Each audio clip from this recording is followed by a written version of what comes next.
may mga kwento ng tagumpay na nagbibigay inspirasyon sa ating lahat upang abutin ang ating mga pangarap. Kaya po ngayong umaga sa ating Pinoy Inspiring Amazing Stories, ibabahagi po natin ang isang kwento ng pagtatagumpay.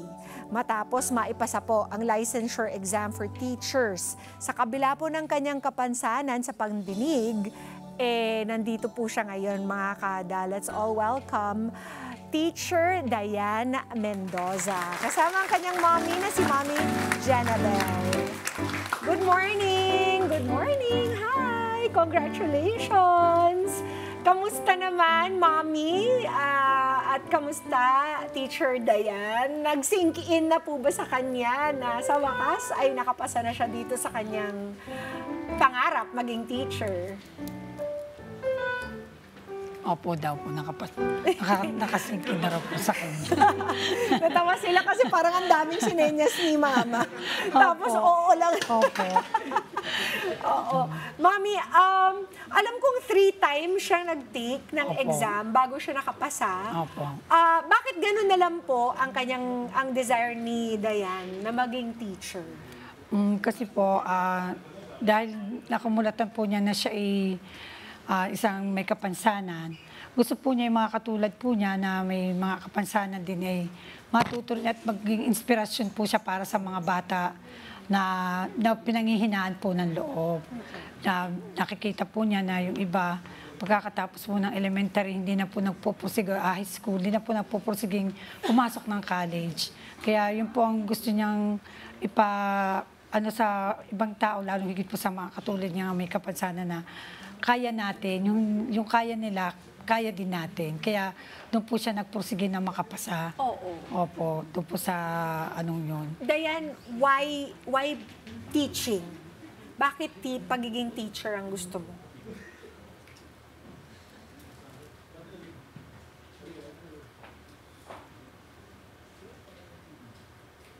Gusto daw po niya makatulong sa mga deaf at sa mga tao po na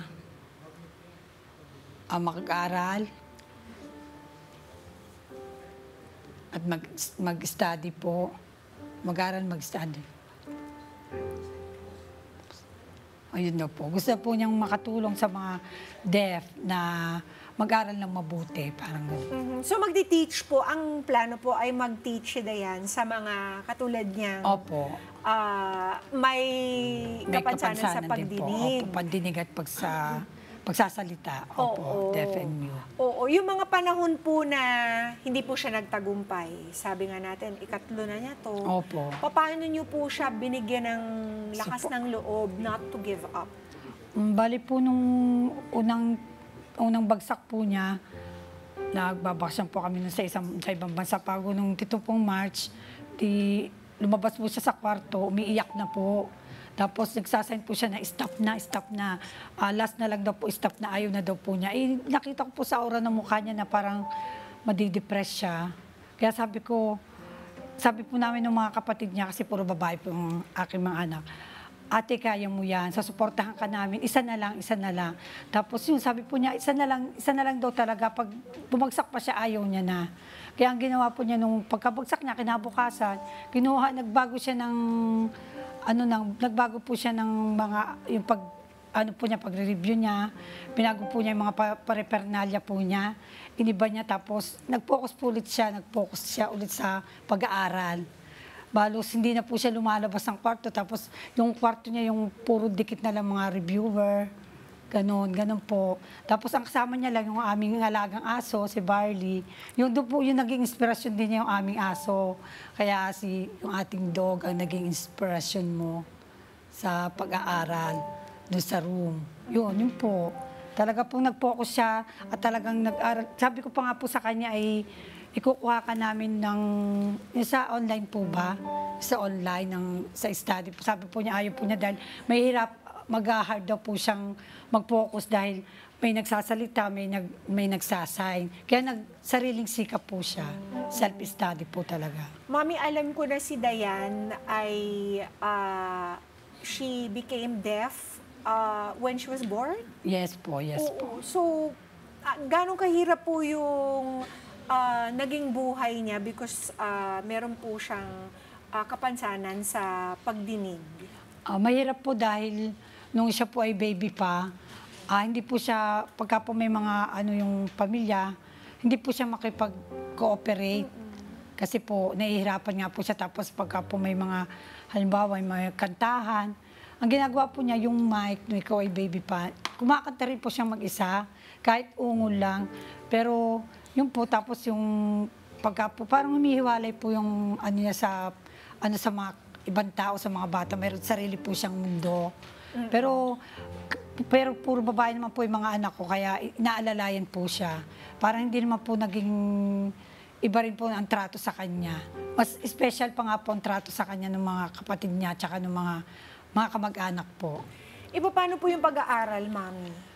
Di nag-start po siyang mag-aral nung siya ay 5 taon sa Lipa, sa may Granha po. Kaya ang Meron po mga special schools Opo, may for special schools deaf po doon. people. Nung time po na yon. Tapos, bali po, 5 taon lang po siya noon. Liliita po yung mga anak ko. Talagang nagsasakripisyo po ako na ihatid ko siya kahit yung mga anak ko gulong na sa kalsada sa paghabol sa akin. Para lang po matutukan ko siya. Half day lang siya noon. Ang ginagawa ko naman po bilang isang mami at hindi ako mainip sa school, nagbabaon ako ng mga cross-stitch ko na ginagawa.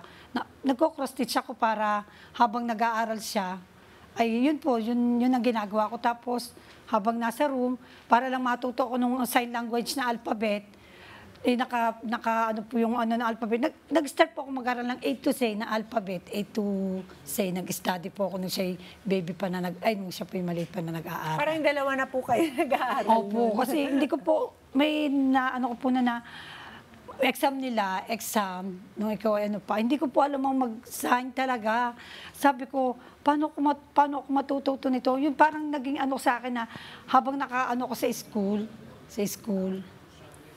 ay di yun, pinag-aralan ko pa yung A to Z na alphabet. Yun doon po. Tapos yung mga basic lang na mama, papa, mga ganon. Yung mga sorry, pangit, mga maganda. Yun, doon po. Yun talaga yung mga first few words. Opo, mga talaga. Kaya talaga, sorry, pangit. Kaya nung time na yun, sabi ko, ay, salamat at kahit papano, natuto rin ako ng alphabet na sign language. Oo. Paano po ang mga kaibigan, nahirapan po ba si Dayan makipagkaibigan sa iba? Ay, hindi naman po dahil siya naman ay good. Good naman po to, napakabait, mabait siya, tsaka kahit po sa aming lugar, lagi po sinasabi na ang bait naman ng batang yan kahit siya ganyan. Special po talaga ang tingin sa kanya. Oo. Opo. At normal po yung kanyang parang tayo din po. At saka malinis po siya sa bahay. Sabi ko, normal. Na lumalaki po siya, normal. Tapos malinis sa bahay, maalaga sa mga kapatid. Yun po. As a mom, ano po yung pinaka-fear ninyo? Kapag si Dayan po ba ay nakakalakad on her own? Opo. Pinapayagan niyo po ba siyang ayun lang umalis po. without kasama? Hindi, pero nung siya po elementary, ang kinabilib ko po sa kanya ay grade 3 po siya. Natuto na po siyang magbiyahe mag-isa sa jeep, sa Lipat, Tumalbar. Tapos, nung pumapasok po siya sa Binil, nung college, nung siya po pumapasok, nasakay po siya sa bus mag-isa. Pero alam niyo po yung tinatanda ko lang po yung plate number ng bus para every time po na nagte-text po ako sa kanya kung nakarating na po siya sa bahay po doon sa Manila.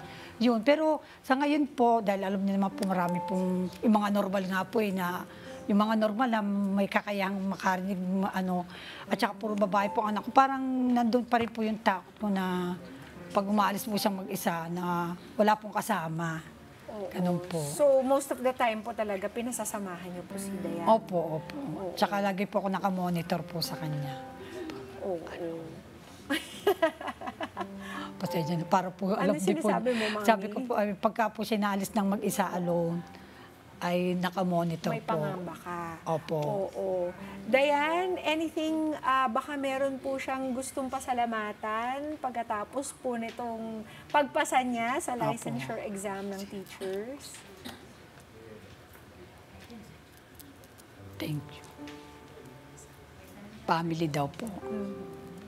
Yun, family po. Gusto niya po daw po. Love daw po niya ang kanyang family. Ikaw naman, Mami, ano naman ang mensahe mo para kay Dayan ngayon na nakuha na niya ang kanyang pangarap na maging teacher? How does it make you feel po? Dayan, ako'y nagte-thank you dahil sa iyong pagiging, yung tawag doon, yung suporta namin sa iyo. Talagang pinilit mong ma-achieve. Pasensya na po kayo, hindi po, yung iyong dream na magiging isang ganap na teacher. Thank you din kasi hindi ka sumuko sa iyong pangarap at maka-help sa mga katulad mong deaf. Yun. I love you, anak. I love you. Balita ko, Mami, hindi lang daw pamilya ang inspirasyon eh. Meron Opo. din daw ibang inspirasyon si Dayan eh. Opo, si Kuya Jan. Ang name po niya ay si Kuya Jan. Si Jan. Kuya po ang tawag ko. Boto ka naman, Mami. Napakabait po. Napakabait po ng batang yun. Sobrang taga Bulacan naman po siya. Kahit po malayo yung agwat nila, ang kanyang house ay Bulacan. Ay kami Batangas. Kahit far, malayo, napunta pa rin po sa amin. Binibisit po siya. Tsaka sobrang bait po. Dapat magaling mag-sign. Ay, rin po siya, deaf din po. Meron lang po siyang implant na dito, kaya nakakausap din po namin. Kasi simula po nung siya baby pa, po siya ng magulang niya sa St. Luke's, pinakabitan po noon. Ay, nung time po na yun, 1 million po yun. Hindi po namin kaya. Kaya sa sign language na lang po siya nag-aral. Ayun. Dayan, baka meron kang message para sa mga kada natin na deaf din.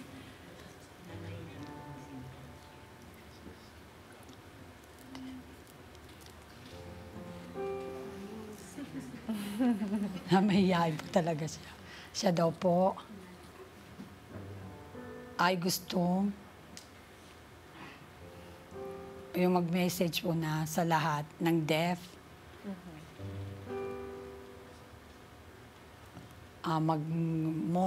More studies, mag-aral po at ang kanila pong pangarap na maging isang teacher na katulad po niya. Yun po ang pangarap po niya na sana po daw nga may new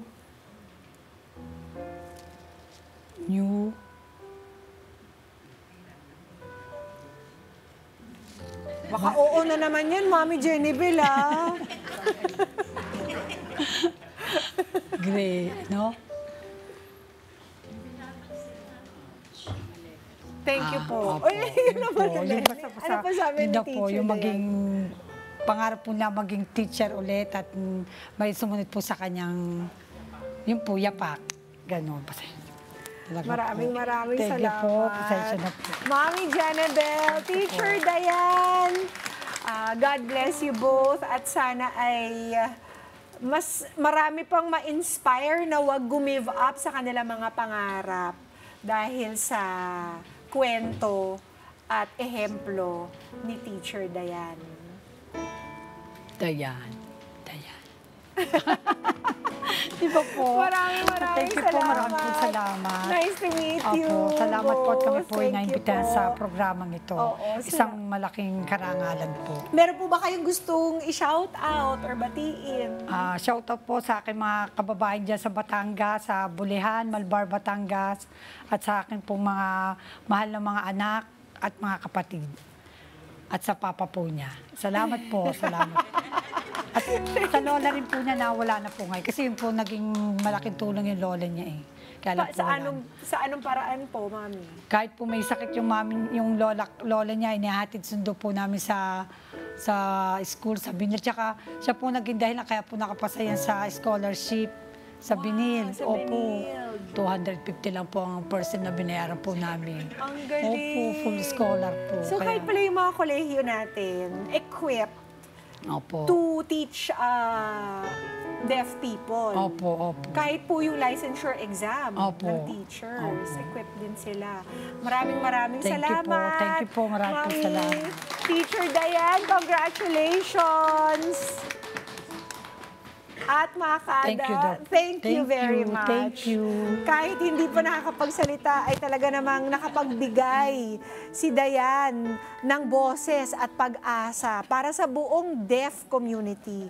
Mga kada, ang kwento po ni Dayan ay isang patunay na hindi lang boses ang malaking pundasyon sa bokasyon ng pagtuturo. Ito rin po ay nasusukat sa kung gaano kalaki ang iyong puso at pagmamahal sa propesyong ito. Yun po ang mahalagang naituro natin sa lahat. Mga Kanet 25, this is Pia Guanyamago. For more Kada Umaga updates, please click the subscribe button and follow us on Net25 social media pages at Net25 TV and at Net25 Entertainment Facebook page.